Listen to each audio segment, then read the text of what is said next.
José, hijo de Jacob, era un joven de 17 años. Era un jovencito de la edad de mi hijo. ¿Dónde anda mi hijo Alejandro? Siempre tengo que presumirlos, ¿eh? La madre siempre tiene que estar orgullosa de sus bebés, ¿verdad? Por ahí anda mi bebito, ese jovencito que toca el trombón. Te amo, mi amor. Era de esa edad, un jovencito que cuidaba ovejas. Y él era el informante del papá. Porque los otros hijos de Jacob tenían muy mala fama, hacían lo incorrecto. Entonces, con mayor razón, aparte de que Jacob no dejaba de demostrar su gran amor por José, aparte de eso, los hermanos lo aborrecían por eso. Aparte, él venía con papá y le decía: papá, mis hermanos están haciendo esto, están haciendo lo otro, mira que no es correcto lo que hacen. Él les mantenía informados porque Jacob ya era muy anciano. Era anciano Jacob y ya no tenía las mismas fuerzas que cuando joven. Entonces, pues un jovencito de 17 años iba, corría, venía, saltaba, ¿no creen? Entonces, Jacob mandaba a su hijo a que le informara qué sucedía con sus hermanos. Y por causa de esto, pues no lo querían. Estando en algunas circunstancias, sus hijos se fueron a apacentar las ovejas y Jacob, preocupado por sus hijos, dijo: ve y busca a tus hermanos, ve y búscalos allá donde anden y ven y dime qué está sucediendo. Y va José y los anda buscando, pero cuando ellos ven que viene José, como tenían tanto coraje, no lo querían. Y José tenía una particularidad, por eso se le llama José el soñador. Él había tenido bellos sueños y se los platicaba a sus hermanos. Ellos pensaban que él era muy engreído, altanero, y que él, por causa del amor de su padre, los miraba siendo menos. Pero los sueños de José tenían un propósito y tenían un significado. Pero sus hermanos no lo entendían porque estaban fuera del canal.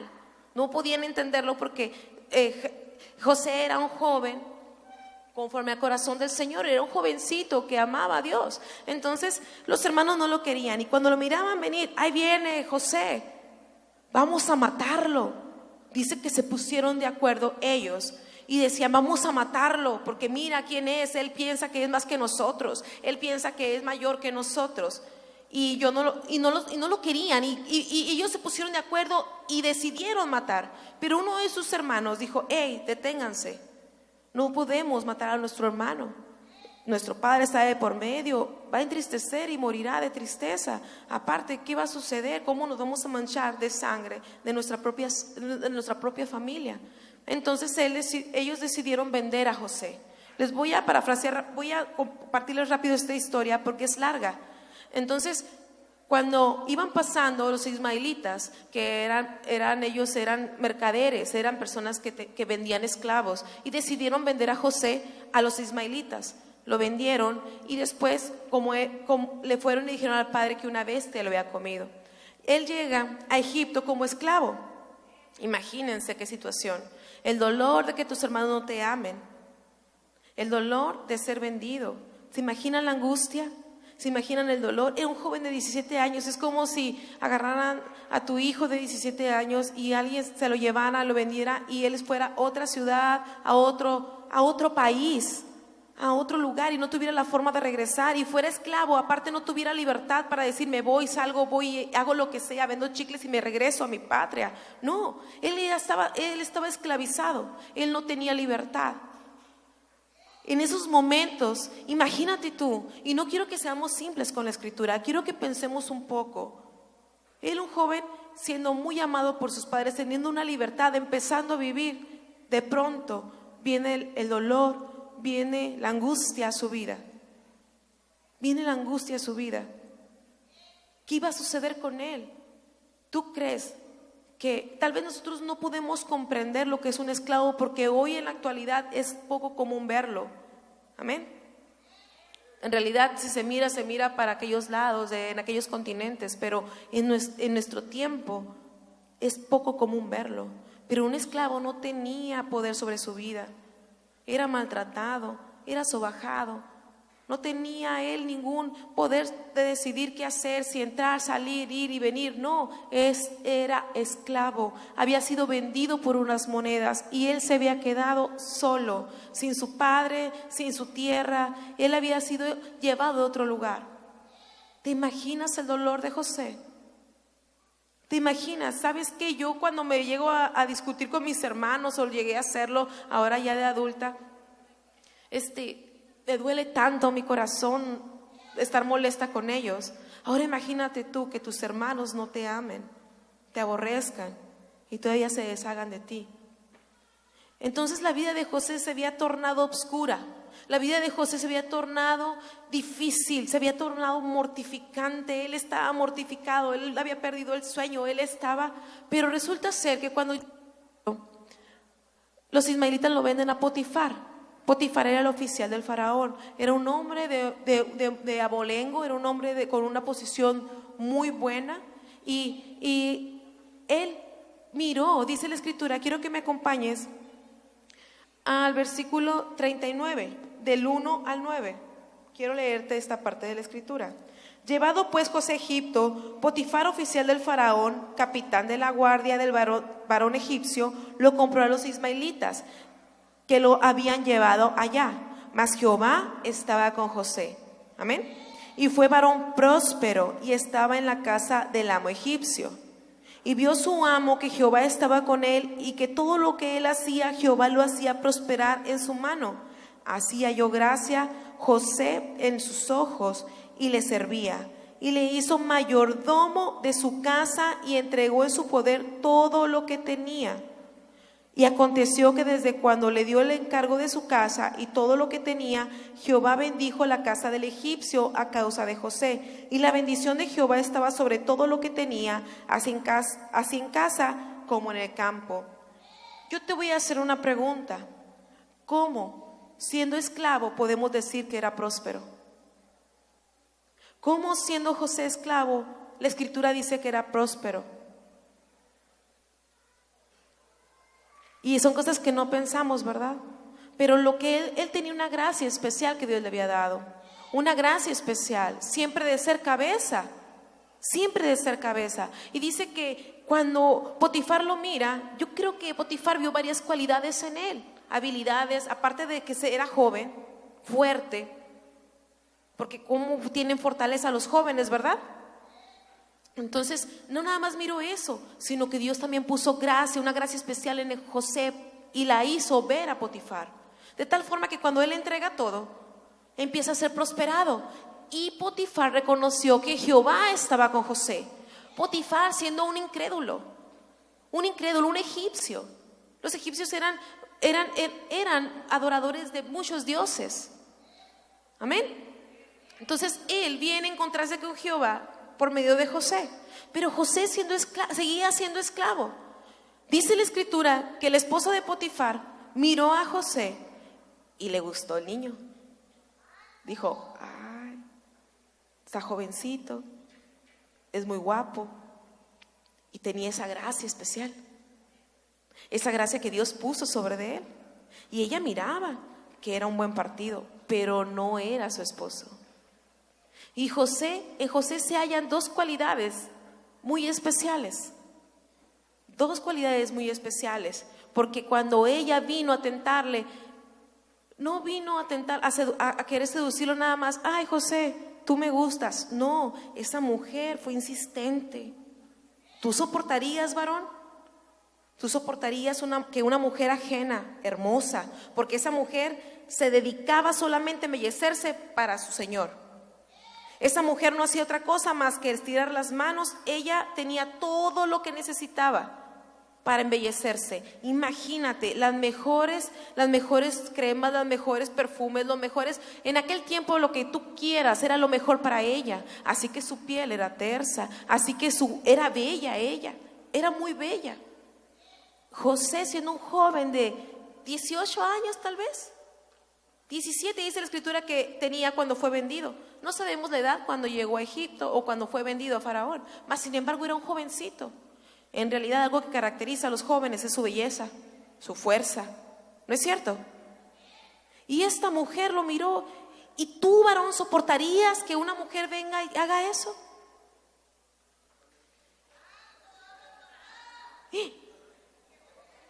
Sí, definitivamente, hermana, porque es algo muy tentador que una mujer venga y se ofrezca a ti y te diga, quiero estar contigo, quiero que seas mío, y no te va a faltar, o sea, no, nadie se tiene que enterar, nadie tiene que enterarse.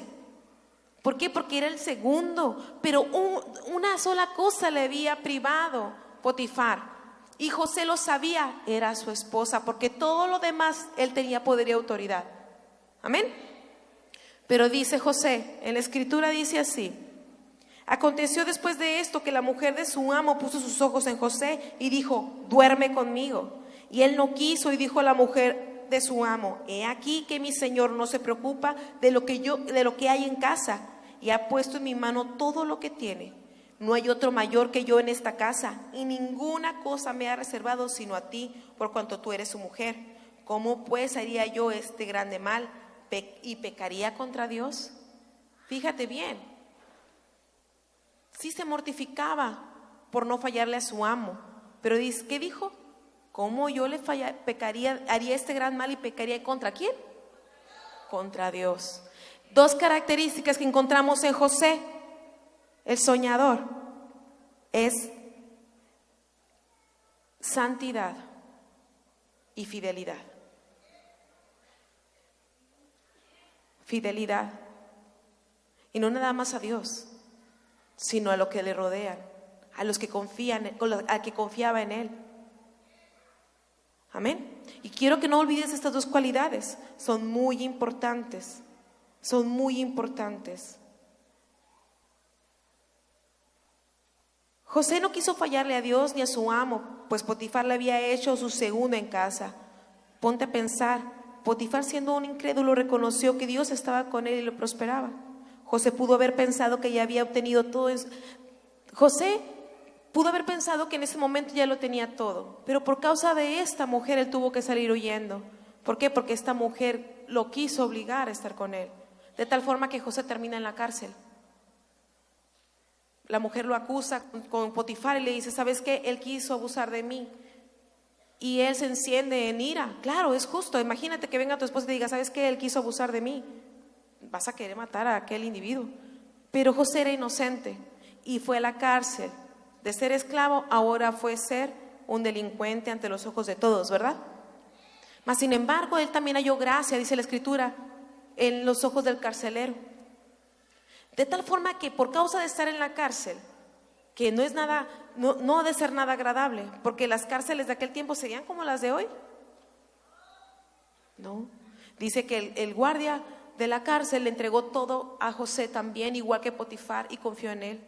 Llega el copero del faraón y llega el panadero, y ellos tienen un sueño y José se los interpreta. Por causa de esto, José, por un sueño que años más adelante tiene el faraón, que no encuentra quien le diga qué es lo que significa, llega delante de faraón. Y él le dice, ¿sabes qué? Va a pasar esto, eso significa tu sueño. De tal forma que esa gracia que Dios puso en José lo llevó a ser el segundo de Egipto. Imagínate, es como decir, es el vicepresidente de los Estados Unidos. A ese nivel llegó José. ¿Sabes por qué? De ser un delincuente ante los ojos de los demás, de ser un esclavo, llegó a ser el segundo de Egipto. ¿Por qué? Porque Dios estaba con él. Pero ¿sabes por qué Dios estaba con él? Porque Dios encontró fidelidad y santidad en la vida de José. Y no quedó ahí, porque dice la escritura que él tuvo hijos, se casó, le dieron una esposa a la hija de un sacerdote y tuvo 2 hijos. Y dice que él le puso unos nombres que representaban que él decía, pues porque Dios me ha bendecido, porque Dios me ha prosperado aquí y yo ahí tengo ahora una familia. Él creía que había encontrado una familia y que ya era su propósito. Pero ¿sabes qué? El propósito de José no era ese. El propósito de José era salvar a su pueblo, porque venía una hambruna y ellos iban a pasar por esa hambruna. De tal forma que el sueño de José se cumple. Él vuelve a encontrarse con su padre. Él vuelve a encontrarse con sus hermanos. Y sus hermanos tuvieron que reconocer lo que él decía, que lo que él hablaba, lo que él decía de sus sueños era realidad. Y aún así ellos se postraron delante de José y lo reconocieron como el segundo en Egipto. Y cuando él descubre quién era delante de ellos, yo me imagino qué es lo que han de haber sentido sus hermanos. Pero no es lo que quiero yo exaltar. Yo quiero exaltar que a pesar de la calamidad, a pesar del dolor, a pesar del sufrimiento, a pesar de la esclavitud, a pesar de las circunstancias que vivió José, Dios estuvo con él. ¿Por qué? Porque él mostró su fidelidad y mostró santidad en su vida, porque él no quiso fallarle a Dios. Yo te puedo hacer una pregunta en esta mañana y te pregunto, ¿en realidad Dios puede encontrar estas dos cualidades en ti y en mí? Vamos a pasar al segundo personaje, una historia también muy conocida por ti y por mí, una historia que tal vez muchos no se explican por qué sucedió. Y el segundo personaje es Job. ¿Cuántos conocen la historia de Job? Y vamos a Job, capítulo 1, versículo del 1 al 22. Y dice así: hubo en tierra de Uz un varón llamado Job, y era este hombre perfecto y recto. ¿Qué era? Temeroso de Dios y apartado del mal. Y le nacieron 7 hijos y 3 hijas. Su hacienda era de 7,000 ovejas, 3,000 camellos, 500 yuntas de bueyes, 500 asnas y muchísimos criados. Y era aquel varón más grande que todos los orientales. O sea que era muy rico, multimillonario. Era un hombre poderoso. Amén. Pero eso era, si se dan cuenta, eran características que sobraban, porque lo primero que describe la palabra es esto, que era hombre perfecto y recto, temeroso de Dios y apartado del mal. Amén. E iban sus hijos y hacían banquetes en sus casas, cada uno en su día, y enviaban a llamar a sus 3 hermanas para que comiesen y bebiesen con ellos. Y acontecía que habiendo pasado en turno los días del convite, Job enviaba y los santificaba, y les levantaba de mañana y se levantaba de mañana y ofrecía holocaustos conforme al número de todos ellos, porque decía Job: quizás habrán pecado mis hijos y habrán blasfemado contra Dios en sus corazones. De esta manera hacía todos los días. Un día vinieron a presentarse delante de Jehová los hijos de Dios, entre los cuales también vino Satanás. Y dijo Jehová a Satanás: ¿de dónde vienes? Respondió Satanás a Jehová: de rodear la tierra y de andar por ella. Y Jehová dijo a Satanás: ¿no has considerado a mi siervo Job, que no hay otro como él en la tierra, varón perfecto y recto, temeroso de Dios y apartado del mal? Respondiendo Satanás a Jehová dijo: ¿acaso teme Job a Dios de balde? ¿No le ha cercado alrededor de él y a su casa y todo lo que él tiene? Al trabajo de sus manos has dado bendición, por tanto sus bienes han aumentado sobre la tierra. Pero extiende ahora tu mano y toca todo lo que tiene, y verás si no blasfema contra ti en tu propia presencia. Dijo Jehová a Satanás: he aquí todo lo que tienes en tu mano, solamente no pongas tu mano sobre él. Y salió Satanás delante de Jehová.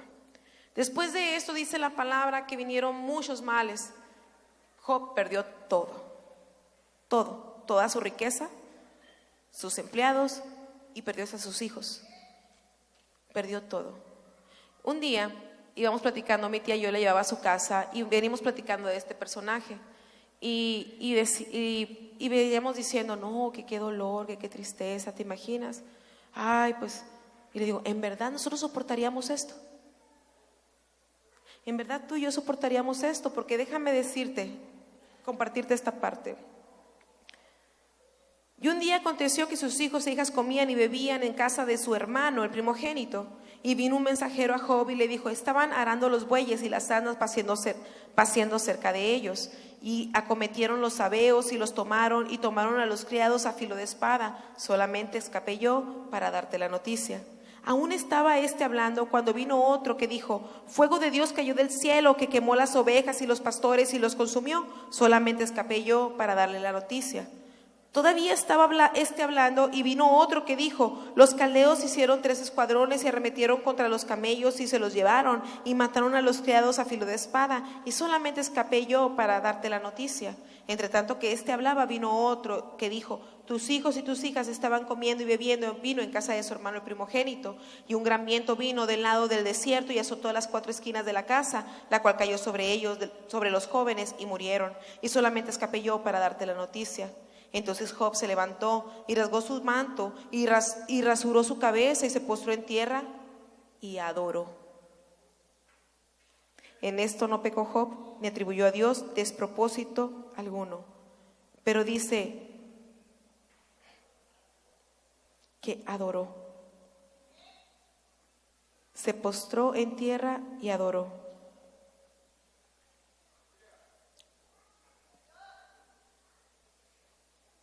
¿Cuántas veces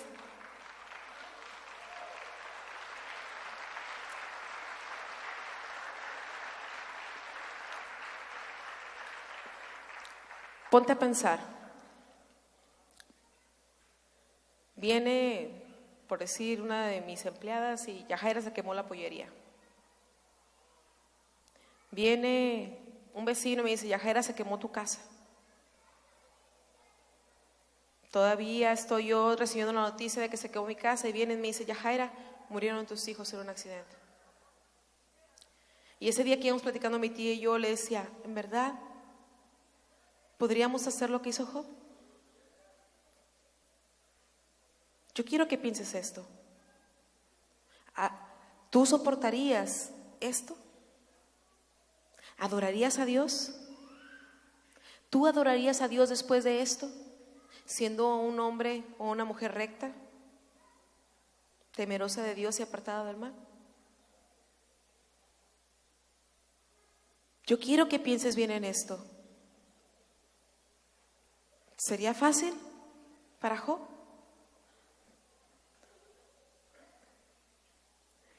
Desnudo salí del vientre de mi madre, dijo Job, y desnudo volveré allá. Jehová dio y Jehová quitó. Sea el nombre de Jehová bendito. Fueron sus palabras. Tú que estás pasando alguna enfermedad, divorcio, tú que estás pasando por alguna adicción, tú que estás pasando por alguna angustia, podremos hacerlo, hermanos. Es algo serio, ¿verdad?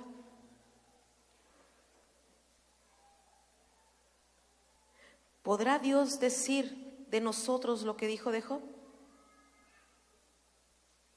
¿Podrá Dios expresarse de la misma forma que se expresó de Job de nosotros? ¿Podrá decir: mira, ya consideraste a Yajaira? Así, así, así. ¿Podrá decir eso de mí? Y créanme que cuando yo estaba esa noche escribiendo, el Señor me hizo pensar bastante. Y yo lo único que pude hacer es pedirle perdón. Perdóname, Señor. Perdóname, Señor. Porque si vendo pollos porque si no vendo pollos ya estoy angustiada. Porque si se me enfermó fulanito ya estoy angustiada.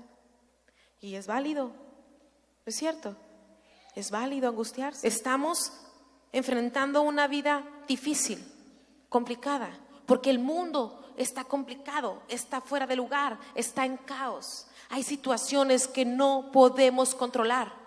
Hay situaciones que vamos a vivir, y aparte, muchas de las veces somos nosotros mismos los que complicamos nuestra existencia. Somos nosotros mismos con nuestros actos, nuestras decisiones, que complicamos nuestra existencia y culpamos a Dios de eso. Definitivamente Job era inocente. Job era un hombre inocente, definitivamente. Pero tú y yo podemos decir lo mismo. Tú y yo podremos decir: Señor, tú puedes hablar esas palabras de mí. Pero más que acusación, es algo para que tú y yo reaccionemos. Porque 2 características también había en Job: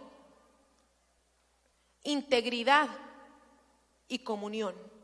Dice que sus hijos se iban a los banquetes, y que después de los días él iba y ofrecía, ¿qué? Holocausto. No porque, ay, seguro que mis hijos pecarán, dice, por si mis hijos hubiesen pecado o hubieran blasfemado en contra de Dios. O sea, por si acaso lo hicieron. No quiere decir que sus hijos eran unos pecadores, pero por si acaso alguno de mi casa hubiera pecado, yo en la comunión que tengo con Dios, yo voy a pedirle perdón por mi casa, voy a pedirle perdón por mis pecados. ¿Por qué? Porque era un hombre íntegro y con una comunión profunda con Dios. Él era un hombre que conocía a Dios. Él era un hombre que conocía a Dios. Creo que eso es un reto para ti y para mí. Ese es un reto para ti y para mí, volvernos hombres y mujeres íntegros delante de Dios, con una comunión perfecta. ¿Por qué perfecta? Porque es de diario, es constante, es así, y eso requiere sacrificio. Una comunión con Dios requiere sacrificio, hermano, hermana. Porque estás aquí y estás durmiendo, te estás bostezando, estás viendo qué horas son, estás en tu casa y en vez de llegar a darte un tiempo con el Señor, llegas a ver el celular. ¿Cuántas horas pasamos en el celular? Y yo lo digo por mí. ¿Cuánta comunión tengo con Dios? Nuestras vidas no son victoriosas como Dios quiere, no porque Él no quiera. Es porque tú y yo no hacemos lo que debemos. Es por eso. ¿Por qué? Porque tú y yo no permitimos que Dios fluya en nuestro interior como Él desea, como ríos de agua viva, y así poder declararle al mundo con nuestras vidas, para poder declararle al mundo con nuestro testimonio que Dios existe y es real, como José lo hizo. Y aunque un día cuando venga Satanás a acusarte delante de Dios, diga, cállate, yo conozco a René, cállate. Y la pregunta que todos se pueden hacer, ¿por qué Dios, siendo Dios y sabiendo que Job era inocente, por qué permitió que pasara esto? Te voy a decir por qué. Te voy a decir por qué. Porque Dios no hace basura. Dios nos creó con sus propias manos. Lo leímos al principio. Él es Dios, Él creó el cielo y la tierra para que fueran habitados y no para que estuviera en caos. Dios no es el culpable de los males que vienen a tu vida. Satanás es el causante de todo lo malo. Él es el que vino a separar al hombre de Dios. Él es el culpable y es contra él que tú tienes que arremeter. Pero ¿sabes cómo? No diciéndole, diablito, diablito, te odio. No, en oración, en ayuno, en búsqueda, siendo santo, en comunión con el Espíritu Santo. Es algo que tenemos que forjar en nosotros. Debemos de dejar de perder el tiempo y empezar a luchar por obtener esas cualidades en nuestras vidas. Es algo que se crea, es algo que Él produce a través de su Espíritu Santo. Pero si no hay comunión, ¿cómo va a surgir? ¿Cómo va a surgir, hermanos? Dios no hace basura, Dios hace obras maestras. Y tú eres una obra maestra, pero tienes que permitir, tienes que dar la oportunidad de que Dios venga a tu vida, entre a ella. Ya estás convencido de que Dios existe, por eso estás aquí, pero que Él te convierta en el hombre, en la mujer, el joven, la jovencita que Él quiere que tú seas. Amén. Integridad y comunión es lo que caracterizaba a Job. Aleluya. Dale un aplauso al Señor. Él es digno de toda la honra, de toda la gloria, de toda la alabanza. ¿Sabes? Job, a pesar de todo, a pesar del dolor, porque después de esto viene Satanás otra vez y le dice, no, pues el hombre dará todo por su salud, por su vida. Ok, no, nada más no lo mates. Y dice que se enfermó de sarna, una sarna que lo lastimaba. Tú y yo no conocemos lo que es eso, hermanos. No conocemos lo que es eso. Nos salen unos granitos y ya no estamos muriendo. Investiga lo que es eso. Las carnes se caen, se pudre la piel. Te quemas poquito y ya estás con un dolor. No es cierto, te cae poquito aceite aquí y haces con un dolor. Imagínate que tu carne, que tus nervios, que tus músculos estén en mal estado, que se pudran y que tus pieles estén cayendo. Aparte de, era en este tiempo, por eso sus amigos venían y le acusaban, decían, es que tú estás en pecado, varón. Porque él no tenía, porque era también, la enfermedad venía también por consecuencia del pecado. Y le decían, tú pecaste, ¿qué hiciste? Pero sabes, aún a pesar de la enfermedad, aún a pesar de todo eso, ay Dios santo bendito, Job defendió a Dios. ¿Tú lo harías? Dice la escritura, he aquí, le dijo Jehová a Satanás, él está en tu mano, mas guarda su vida. Entonces salió Satanás de la presencia de Jehová e hirió a Job con una sarna maligna desde la planta del pie hasta la cornilla de la cabeza. Y tomaba Job un tiesto para rascarse con él y estaba sentado en medio de ceniza. Entonces le dijo la mujer de Job, ¿aún retienes tu integridad? ¿Tú qué? Maldice a Dios y muérete. Y le dijo, como suele hablar cualquiera de las mujeres fatuas, has hablado, ¿qué? ¿Recibiremos de Dios el bien y el mal no lo recibiremos? En todo esto no pecó Job con sus labios. Vienen y te dicen, no hermano, yo creo que estabas mejor cuando ni ibas a la iglesia. Mírate cómo estás ahora. Ya te duele la rodilla. Te amo, amiga. Ya te duele el cuello. Ya no te alcanza el dinero. Ya el chamaco se te fue por otro lado. ¿Para qué vas?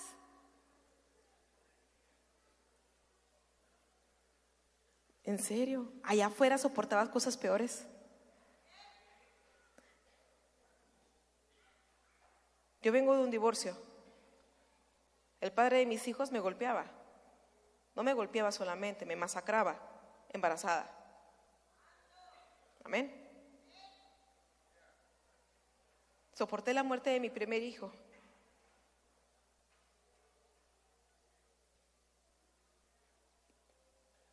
De mi primer bebé.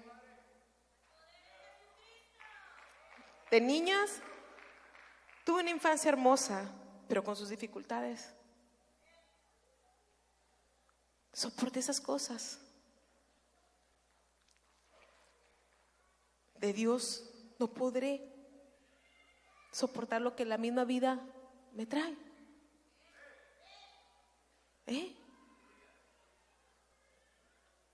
Que si no se vende el pollo, pues gloria a Dios. Que si mi marido se enfermó, pues Señor, mete tu mano. Que si no me alcanza, pues gloria a Dios, Señor, tú proveerás. Que si mi gordito y mi chaparrito y mis morenitas por ahí, pues se quedaron sin escuela, pues gloria a Dios. Ya Dios dirá, es un decir, ¿no? Que mis papás o mis suegras se pueden enfermar, meta su mano el Señor en el nombre de Jesús. Pero Dios no es culpable. Dios no es culpable, amén. Integridad y comunión. Dale un aplauso al Rey de Reyes. Dale un aplauso a Él porque Él es digno de toda honra y toda gloria. Toda la alabanza es para Él. Yo le digo al Señor, Señor, hazme como Job. Hazme como Job. Enséñame, Señor, lo que le enseñaste a Job, enséñamelo. Hazme como Job. El último personaje, el mayor de todos. Ay, qué hermoso. Este personaje nos enseña hasta el día de hoy su obediencia y su eterno amor. ¿De quién hablo? Jesucristo. El mayor de todos, por los siglos de los siglos. Él está aquí. A Él se la honra y a Él dale todas las palmas. A Él dale todo tu corazón en ese aplauso. Y dile, gracias, Señor. Gracias, Rey de Reyes, Señor de Señores. Gracias, amado Salvador.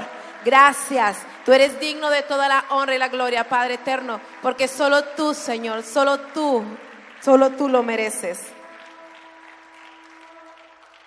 Él nos muestra su gran amor. Juan 3:16 dice así: Porque de tal manera amó Dios al mundo que ha dado a su Hijo unigénito para que todo aquel que en él cree no se pierda, mas tenga vida eterna. El siguiente, hija, por favor. Porque no envió Dios a su Hijo al mundo para condenar al mundo, sino para que el mundo sea salvo por él. Dios envió a Jesús y Jesús por su propia voluntad se entregó. Él se entregó porque nadie lo obligó.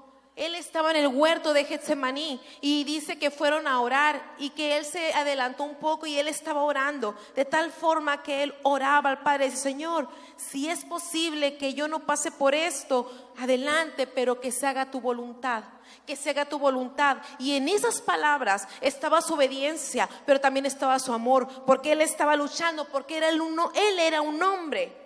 Era hombre y él estaba luchando porque él estaba siendo angustiado de tal forma que dice la escritura que él sudaba y en su sudor había gotas de sangre.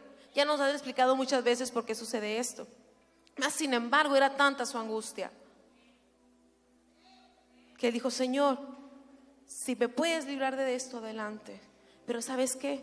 Él sabía lo que iba a pasar. Tal vez tú y yo vamos por la vida y nos encontramos con las circunstancias y no sabemos lo que viene en futuro, pero él sí sabía. Él sabía que iba a ser perseguido, iba a ser abofeteado, iba a ser herido, iba a ser humillado, iba a ser escupido, iba a ser crucificado, iba a morir, pero él lo hizo por ti y por mí. Él mostró su amor, él mostró su obediencia, esas dos características que hicieron de él el mejor personaje de estos que yo te acabo de mencionar, porque por él fuiste tú y yo fuimos hechos hijos de Dios, porque en él tenemos poder y autoridad de ser llamados hijos de Dios. Romanos 8 dice: ¿y qué nos separará del amor de Dios? Dice que nada nos puede separar del amor de Dios, ni la muerte, ni la vida, ni ángeles, ni potestades, nada nos puede separar de él. Y sabes, esos dos personajes primeros, tal vez cuando tuvieron el hecho de reunirse con su familia, el hecho de ser restituido lo que se les había quitado, pensaron que era suficiente y ellos murieron y que descansaron en paz. Jesús murió pero resucitó y él no ha terminado todavía. Porque nuestro final, hermano, tu final y más el final de nuestra vida nos lleva a nuestro nuevo principio. Y lo encontramos en Apocalipsis 21. Apocalipsis 21 dice así: entonces vi un cielo nuevo y una tierra nueva, porque el primer cielo y la primera tierra habían desaparecido y también el mar. Y vi la santa ciudad, la nueva Jerusalén, que descendía del cielo desde la presencia de Dios, como una novia hermosamente vestida para su esposo. Oí una fuerte voz que salía del trono y decía: miren, el hogar de Dios ahora está entre su pueblo. Él vivirá con ellos y ellos serán su pueblo. Dios mismo estará con ellos. Él les secará toda lágrima de los ojos y no habrá muerte, ni tristeza, ni dolor. Todas esas cosas ya no existirán más. Y el que estaba sentado en el trono dijo: miren, hago nueva todas las cosas. Entonces me dijo: escribe esto, porque lo que te digo es verdadero y digno de confianza. También dijo: todo ha terminado. Yo soy el alfa y la omega, el principio y el fin. A todo el que tenga sed yo le daré de beber gratuitamente de los manantiales del agua de la vida. Los que salgan vencedores, ¿los que salgan qué? Heredarán todas esas bendiciones y yo seré su Dios y ellos serán mis hijos. Así que te digo en esta mañana, hermano, no importa la circunstancia que estés pasando, no importa la dificultad que estés pasando, este no es tu final, esto no es el propósito de Dios. Apocalipsis 21 nos dice que ese es nuestro principio, ese es el lugar donde Él nos quiere tener. Él ahí restaura esa falta de cuando perdimos la comunión con Él. Él empezará en Apocalipsis 21, empezará a mostrarnos más directamente. Nuestros ojos serán abiertos y podremos ver lo que fue su voluntad desde el momento que nos creó. Él está contigo y no es en vano que tú vivas lo que vivas. Fortalécete, pídele a Dios que esas características que puso en estos hombres, en estos dos hombres y en nuestro Señor Jesucristo, se produzcan en ti. se produzcan en ti, para que tú puedas ser más que vencedor. Porque Jesús nos dijo que en este mundo tendríamos aflicciones, pero que no tuviéramos temor, porque Él ya ha vencido al mundo. Y Jesucristo no miente, Jesucristo es fiel, Jesucristo es verdadero. Él es el principio y el fin, Él es nuestro Salvador. Él viene a hacer todas las cosas nuevas. Y si tú has venido por primera vez y Jesucristo no está en tu corazón, déjame decirte una cosa: es la mejor decisión que puedes tomar en tu vida, porque después de esa calamidad que yo viví, hoy estoy aquí, soy felizmente casada con un hombre que amo con todo mi corazón. Tengo 4 hijos que son míos, me pertenecen y están aquí sirviéndole a Cristo Jesús. Hoy puedo decir que soy más que vencedora, y no fue en vano lo que viví, y no ha sido en vano lo que vivo, y lo que vivo en el camino del Señor no será en vano, porque mi fin está aquí en Apocalipsis 21, en ese cielo nuevo y en esa tierra nueva. Ahí está mi esperanza, y ahí debe estar tu esperanza. Así que yo quiero que tú en esta mañana, si traes una aflicción, traes una enfermedad y tú vienes triste o vienes alegre, pases a este altar y des gracias a Dios y pongas en tus manos tu situación, porque no es en vano. Estás aquí con un propósito, hermano. Dale un aplauso al Señor, ponte de pie y el altar está abierto. Dale honra y gloria al Rey de Reyes. Dale honra, gloria al Salvador, a nuestro Rey, a nuestro Señor, porque Él es digno y no me cansaré de gritarlo, y lo gritaré y lo gritaré. Él es digno de toda honra y gloria, Él es digno de toda alabanza. Aleluya.